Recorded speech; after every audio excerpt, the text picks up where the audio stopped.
प्रभु राम के पूरे जीवन में बहुत से किरदार रहे, बहुत से लोग आए, पूरी कथा में हमने कितने ही लोगों का जिक्र सुना, लेकिन भगवान राम का किन के साथ कुछ विशेष संबंध है, बहुत ही एक समीप्य का रिश्ता?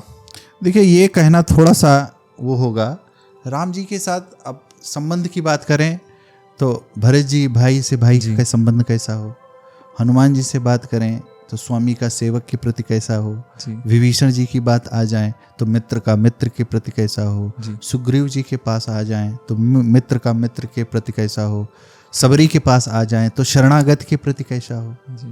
सबके लिए अपनी अपनी एक लर्निंग है। वो केवट जी के पास आ जाएं तो केवट जी एक ऐसा अटपटा भक्त हुए, केवट भैया एक ऐसे अटपटे भक्त हुए रामायण में, जो इतनी लर्निंग देके गए यूथ्स को। देखिए केवट जी ने क्या किया, केवट जी एक साधारण कर्म करते रहे। महाराज जी थोड़ा सा इसमें ब्रीफ कि कौन थे केवट जी? केवट जी एक साधारण नाविक थे जी। नाविक जानते हैं? जी जी। नाविक का काम होता है इस पार से इस घाट से उस घाट पर यात्री को लेकर के जाए। केवट जी एक साधारण नाविक थे। केवट जी निषाद जी के राज्य में एक नाविक थे। वह प्रभु का वनवास हुआ। प्रभु दूसरी रात्रि विश्राम करने के लिए निषाद जी के सिंगवेरपुर में केवट जी थे और सिंगवेरपुर के राजा थे निषाद जी। जब केवट जी की, जब प्रभु को गंगा जी, जब अयोध्या से आप निकलेंगे तो आप आएंगे तो सिंगवेरपुर पे गंगा जी हैं, गंगा जी के उस पार आपको प्रयागराज है, फिर उसके आगे चित्रकूट की यात्रा के लिए प्रभु को जाना था। तो भगवान आए, केवट जी से कहने लगे, मांगी नाव न केवट आना। अब सोचिए, कहां तुम्हार मरम मैं जाना। हे प्रभु, भगवान मांग रहे हैं। देखिए, भक्त और भगवान में, जब हम भक्त और भगवान में का संबंध कैसा है। यदि आपको भगवान से कुछ चाहिए नहीं, केवट भैया को राम जी ने कहा, केवट भैया आओ। केवट भैया कह रहे हैं ना, मैं नहीं आऊंगा प्रभु। क्यों? कि मैं आपके मर्म को जानता हूं। और केवट देखिए क्या है, केवट क्या है, केवट का कर्म था, केवट अपने कर्म को ईमानदारी से कर रहा था। जी। पहली लर्निंग, आप अपने कर्म को ईमानदारी से कीजिए। भगवान स्वयं किसी ना किसी के रूप में, पता नहीं किस वेश में आकर नारायण मिल जाएंगे। निर्मल मन जन से रघुनायक आपके घर में आते हैं, क्योंकि निर्मल मन जन सो रघुनायक। प्रभु कहते हैं कि मैं उसको प्राप्त हो जाता हूं। इसीलिए निर्मल मन, जिसका हृदय निर्मल है, जिसके अंदर कपट नहीं है। केवट के अंदर कोई कपट नहीं था, कोई अहंकार नहीं था, कुछ नहीं था। केवट जी जानते थे भगवान है, लेकिन केवट जी ने कहा भगवान है तो क्या हुआ, भगवान है तो क्या हुआ, मेरे राजा है, ये मेरे प्राण हैं, मैं इनको सर्वसाधारण से ही भजता हूं। भगवान को यार बहुत कठिन बनाओ मत। आज क्या हो गया ना, आज हम भगवान के नजदीक, भगवान को हमने इतना कठिन मान लिया है कि भगवान को प्राप्त करना मतलब सारे योगियों, तपस्वी, ये सब चीज कुछ नहीं भैया। साधारण जीवन जियो, भगवान अपने आप आपके पास आ जाए। कुछ भी करने की जरूरत है। आप अपने बच्चों, परिवार के साथ एक साधारण नौकरी कर रहे हो, आप चुपचाप कर्म करो, अच्छे से जिंदगी जियो, ईमानदारी से जीवन जियो। जब मिल जाए तब प्रभु का भगवान नाम संकीर्तन करो, नाम जपो, भगवान आपके यहाँ आ जाएंगे। केवट यही करता था।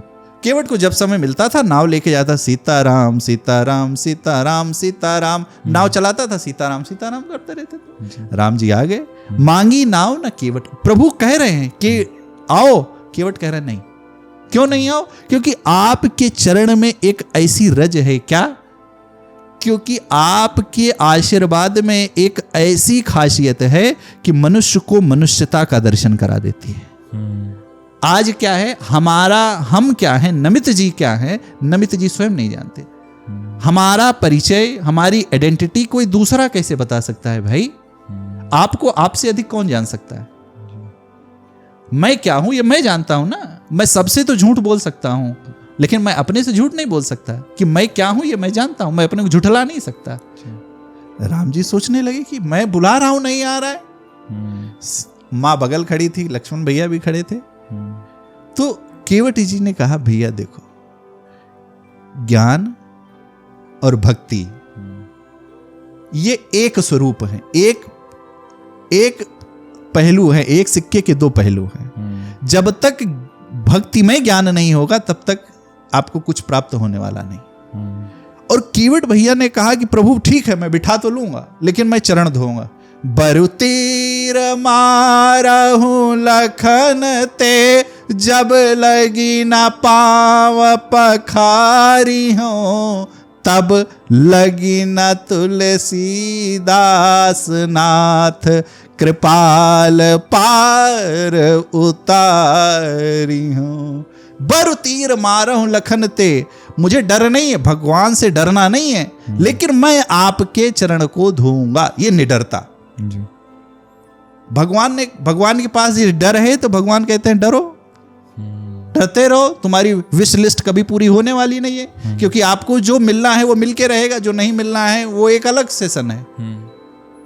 लेकिन भगवान के पास जाए तो प्रेम करे, और ठाकुर कैसे हो, पाओ पवाओ, भगवान को भोग लगाओ, खाओ, मस्ती करो, थोड़ी देर मस्ती कीजिए, नाचिए कूदिए। भगवान से इतनी दूरी क्यों भाई? केवट ने कहा ना जाओ, और यदि आपको शंका है तो कि मैं कुछ लूंगा तो मुझे नाथ कोई उतराई नहीं चाहिए, लेकिन पैर धुलूंगा, क्योंकि लक्ष्मण जी क्रोधी स्वभाव के थे। कहा इनकी लक्ष्मण जी की तरफ कि मुझे मार भी दो, निडरता देखिए। भगवान प्राप्त हो गए, चरण धोए, और तो और एक बार नहीं, दो बार नहीं, सबको पूरे सिंगवेरवासीपुर को लेकर के आ गया। क्यों? क्योंकि केवट विश्व मैत्री के भाव से जीता था। आज भगवान क्यों प्राप्त नहीं होते? क्योंकि हम चाहते हैं कि भगवान सिर्फ मुझको ही प्राप्त हो, हम चाहते हैं कि धन सिर्फ मेरे पास ही आए, हम चाहते हैं कि ऐश्वर्य सिर्फ मेरे पास ही आए। नहीं, जिस दिन आपके अंदर ये भाव आ जाएगा, क्योंकि भैया राम जी ने ही कहा है कि जितने भी लोग हैं, जड़ चेतन जग जितने जीव हैं, सकल को जान करके सिए राम मैं सब जगह जानी। जिनमें गोस्वामी जी ने कहा कि सब जगह मैं राम जी का दर्शन करता हूं। इसलिए जब आप सबके कल्याण का हित करते हैं, चिंतन करते हैं, तो आपका कल्याण तो स्वाभाविक ही हो जाता है, उसमें कुछ बहुत प्रयास करने की जरूरत नहीं। केवट जी अपना ही नहीं धुले चरण, दौड़ करके पत्नी को, बच्चे को, सिंगपेरवासी को दौड़ दौड़ के सब लोग आओ, सब लोग आओ, सब लोग आओ। क्या करो? अपने अपने जीवन को सार्थक बनाओ, प्रभु के चरणों को पखारो कथा के अनुसार। और हम आप क्या करें? हम आप भी जीवन में लोगों को जोड़े कि भैया सच्चे भक्त बनो, अंध भक्त नहीं। सच्चे भक्त बनने के लिए थोड़ा सा सच्चाई की राह पर जाना पड़ेगा, थोड़ा सा धर्म ग्रंथों का शरण लेना पड़ेगा। ये कटु सत्य है। आप लोग कहें, कुछ लोग कहते हैं कि ये इसका मतलब आप कहते हैं कि किसी की आवश्यकता ही नहीं है यदि धर्म ग्रंथ पढ़ लिया जाए तो। भैया बिना पढ़े कोई अध्यापक क्या कहता है? अध्यापक आपको दिशा देता है कि ये पढ़ो, आप कहोगे नहीं अध्यापक ये सब घोर के पिला दे, तो ये संभव नहीं है ना। आप पढ़ोगे तब आपको उसके प्रति क्वेरी होगी। आपने जब राम जी को रामायण को पढ़ा तब उसमें आपसे क्वेश्चन निकले ना, तब हम लोगों का डिस्कशन हो रहा है। तो आप समस्या क्या है? हम कुछ पढ़ना नहीं चाहते, हम सब चीज तुरंत प्राप्त करना चाहते हैं जी। तो केवट भैया ने क्या किया? केवट भैया ने सबका कल्याण के बारे में सोचा। तो उनके अंदर विश्व मैत्री का भाव है, उनके अंदर निडरता का भी भाव है, उनके अंदर भक्त वत्सलता का भी भाव है। और यही कारण हुआ कि अरे बिहसे, खूब देर से प्रभु हंसे कि वाह। लक्ष्मण जी भी सोचते अरे ये इतना अटपटा भक्त, उस मर्म को, जिस मर्म को आज कोई नहीं जान पाया, वो कह रहा है मैं आपकी मर्म को जानता हूं। उसकी निडरता थी, क्योंकि भैया निडर था, कोई कुछ नहीं। और कहता कितनी सुंदर बात है, कोई लालच नहीं। प्रभु ने क्या किया? प्रभु ने देखा कि मैं कुछ दे नहीं सकता, प्रभु वनवासी वेश में थे, तो माँ ने मणि की एक पत्थर की मूर्ति माँ ने पहन रखा था, और माँ ने उस मूर्ति को, क्योंकि माँ तो माँ है, स्पर्श कर ली। भाई हम लक्ष्मी के पीछे भागते हैं, लक्ष्मी पति के पीछे नहीं भागते हैं। अरे पति जहां है, पत्नी तो अपने पास आएगी। हमारे पास धन पाने का उपाय क्या है? धन पाने का उपाय यही है कि उनको भजो, लक्ष्मी तो अपने पास आएंगी। उनका भजना क्या है? धर्मयुक्त जीवन जीना ही उनको भजना है। अरे उनको भजोगे तो अपने आप ऐश्वर्य, धन, प्रतिष्ठा, मान, सम्मान सब आएगा। तो जब माँ देने लगी तो केवट भैया, अब कछु नाथ न चाहिए मोरे, प्रभु अब कछु नहीं। क्यों? क्योंकि जब आप पूर्ण रूप से परिपक्व हो जाएंगे तो आपको लगने लगेगा कि ये संसार की जितनी वस्तुएं हैं, जितने पदार्थ हैं ना, ये ठीक है, आजकल ठीक है, चलने के लिए ठीक है, परंतु ये पूर्ण नहीं है, इनसे फुल सेटिस्फेक्शन नहीं मिलता। आज पूरा विश्व अध्यात्म में की ओर क्यों बढ़ रहा है? क्योंकि वो देख लिया, सब चीज करके देख लिया। प्रभु ने कहा सबके होकर के देख लियो, एक बार मेरे होकर के देखो। तो केवट भैया को जब प्रभु माँ देने लगी तो केवट भैया के अंदर कोई लालच, अरे प्रभु बहुत कीन्ह करुणा यतन नहीं कछु केवट ली, कुछ लिए ही नहीं, बहुत यत्न किया, बहुत बार किया। प्रभु ने कहा ये ले लो, वो ले लो, ऐश्वर्य ले लो, मान ले लो, प्रतिष्ठा, तुम क्या मांगो, क्या चाहिए?